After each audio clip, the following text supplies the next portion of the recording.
টেবিলের কাম হয়েছে। আজকে বিয়ের একটি অনুষ্ঠানে দাওয়াত ছিল, চাচাতো বোনের বিয়ে। তো গেলাম, সেখানে যাওয়ার পরে দেখি বরের গাড়ি এসে হাজির। তো আমিও ভিডিও বানাতে শুরু করে দিলাম।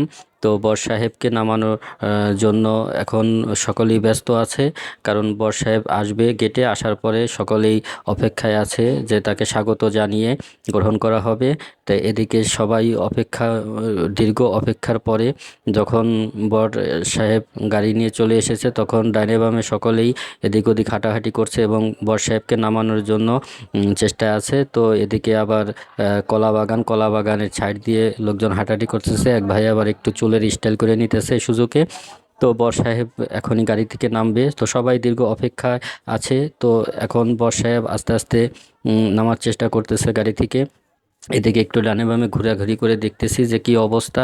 তো সব কিছুই ঠিকঠাক, সবাই পজিশন মতো আছে, কারণ বর যখন আসবে গেটের সামনে তখনই তো হবে আসল খেলা। তো এদিকে এক ভাই আবার দেখলাম যে ওই ফোমের স্পিরিট নিয়ে একটু ঘুরতেছে, কারণ ফোমের একটা যুদ্ধ চলবে। তো এদিকে লাকিসটা আবার একজনের হাতে দিয়ে দিল, সে আবার হাসতে হাসতে নিয়ে গেল। এদিকে বরের দুলাভাই, সে আবার একটু ডাইনে বামে তাকায় তাকি করতেছে, গল্প গাজব করতেছে, কথাবার্তা বলতেছে। তো কথাবার্তা তখন আর কি ফাজলামি চলতেই থাকবে। এদিকে এক ভাই আবার চশমা পরে এসে স্টাইল করে দাঁড়িয়ে আছে। তো যাই হোক, এখনও কিন্তু বর সাহেব নামেন নাই গাড়ি থেকে। তো সবাই অপেক্ষায় আছে। এখন বর সাহেব কিন্তু গাড়ি থেকে নামছে, ধীরে ধীরে ধীরে ধীরে গেটের সামনে আসতেছে।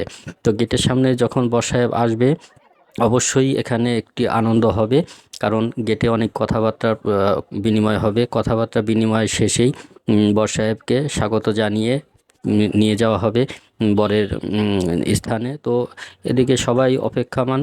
তো দেখা যাক কি হয়। আস্তে আস্তে বর সাহেব সামনাসামনি আসতেছে, বরের সাথে বরের দুলাভাই আরও আত্মীয় স্বজন সকলেই আছে। তো একটি জাঁকজমক অবস্থা। এদিকে বর সাহেব কিন্তু সামনাসামনি চলে এসেছে, দেখা যাক এখন কি হয়। তো এখন যেটা হবে সেটা হইতেছে হলো, যেখানে কিছু কথা বলা বলি হবে, খাওয়া দাওয়া হবে, মিষ্টি খাওয়া দাওয়া হবে, ফিতা কাটা হবে। তো সব কিছু মিলে এখন কিন্তু পুরোপুরি দেখা যাইতেছে যে ফোমের যে লড়াইটা সেটা কিন্তু চলতেছে, কারণ ফোম স্প্রে সবাই করা শুরু করে দিয়েছে। ফোম স্প্রে এমনভাবে করছে যে বরের সামনে যে শরবতটা রাখা হয়েছে, শরবত কিন্তু পুরোপুরি মাখায় গেছে ফোমের স্প্রিটে। তো এখন বরকে যে মিষ্টি খাওয়াবে বা শরবত খাওয়াবে, তার আগেই কি করলো, সব কিছু কিন্তু ফোমের যুদ্ধ করে শেষ করে দিল। তো যাই হোক, তারপরও শেষ হয় নাই, কারণ এখনও যুদ্ধ চলতেইছে। তো যাই হোক, এখন দেখা যাইতেছে যে ফোমের স্পিড মারার পরে এখন কিন্তু সবাই কিন্তু রেডি হইতেছে। তো এখনও কিন্তু যার হাতে যেইভাবে আছে সে সেইভাবেই ফোম স্প্রে করে যাইতেছে। ফোম স্প্রে পালা কিন্তু এখনও শেষ হয় নাই, কারণ এটা চলতেই থাকবে যতক্ষণ পর্যন্ত ফোমটা না ফুরাবে। তো যাই হোক, ফোম ফুরে যাওয়ার পথে এবার বর সাহেব কিন্তু মিষ্টি খাওয়াখাই করতেছে। তো মিষ্টি খাওয়াখাই তো চলবেই, কারণ মিষ্টি খাওয়ার পরেই কিন্তু বরকে স্বাগত জানিয়ে নেওয়া হবে। তো এদিকে শরবত কিন্তু ফোমের স্পিডের সব কিছু নষ্ট হয়ে গেছে। তো তারপরে যাই হোক, আনন্দ তো শেষ হয় না, আনন্দ কেবল কিন্তু শুরু। তো এখানে আবার ফোম স্পিড কিন্তু দিয়ে কিন্তু এখনও কিন্তু চেষ্টা করতেছে বরের দুলাভাইকে আরও কিছু দেওয়া যায় কিনা। তো বরের দুলাভাই যা পাইছে তাতে কিন্তু অনেক খুশি, সে কিন্তু খুশি হয়ে গেছে। খুশি হওয়ার পরে এখন বর সাহেবকে নিয়ে কিন্তু ভালোই আনন্দ ফুর্তি চলতেছে।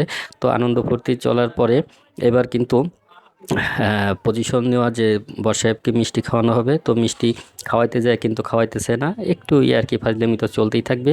তো বরকে খাওয়াইতে যায়, যে খাওয়াইতে গেলেন সে কিন্তু নিজেই খাইয়ে ফেললেন, পরবর্তীতে বরকে আবার খাওয়াইলেন। তো এবার কিন্তু এই যে যে শরবত, এই শরবত নিয়ে কিন্তু কারাকারি। তো না, এই শরবত আসলে কেউ খাইলো না। তো এখন খাওয়া দাওয়ার পালা চলতেছে। তো ইনশাল্লাহ মাশাল্লাহ অনেক পদের খাবার আয়োজন করা হয়েছে, সকলেই তৃপ্তি সহকারে খাওয়া দাওয়া করতেছে। তো সব কিছু মিলে আজকের এই বিয়ের অনুষ্ঠানটা খুবই হাসি খুশি এবং খুবই ভালো একটি অনুষ্ঠান হয়ে গেল। তো ভিডিওটি আপনাদের কাছে ছাড়লাম। আপনারা অবশ্যই কমেন্ট করবেন এবং ভিডিওটি ভালো লাগলে শেয়ার করে দিবেন। এরকম বিয়ে বাড়িতে আসলে দাওয়াত খাইতে গেলে খুবই ভালো লাগে, খুবই আনন্দ লাগে। তো যে যেখান থেকে ভিডিওটি দেখতেছেন, লাইক কমেন্ট ও শেয়ার করতে ভুলবেন না।